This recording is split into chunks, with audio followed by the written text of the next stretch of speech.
बिस्मिल्लाहिर्रहमानिर्रहीम। अस्सलाम वालेकुम। हेल्थ टिप्स बाय बाकर अल हकीम में खुशामदीद। और नाजरीन, मैं उम्मीद करता हूँ कि आप सब लोग खैर खैरियत से होंगे। अल्लाह के करम से मैं भी बिल्कुल ठीक ठाक हूँ, आपकी दुआओं से बिल्कुल फिट हूँ। दोस्तों, आज का जो मेरा टिप है ये उन दोस्तों के लिए जिनके होंठ जो हैं वो फट जाते हैं। इंतहाई सस्ता घरेलू टिप है दोस्तों। अगर आपके होंठ फट जाते हैं तो उसके लिए करना आपने ये है कि अगर आप तरबूज ले आए हैं घर में, आपने खाया तो उसके बीज भी आप जो है वो रख लें।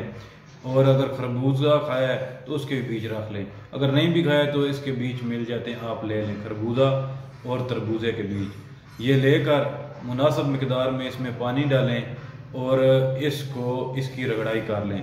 जब ये लेप बन जाए तो रात को सोने से जब आप सोने जाएं तो इसका लेप कर लें, होंठों पे हल्का हल्का लेप कर लें और रात को सो जाएं।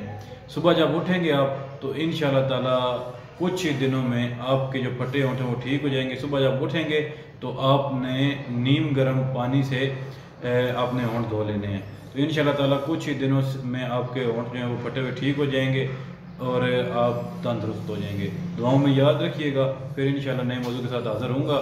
खुदा हाफिज़।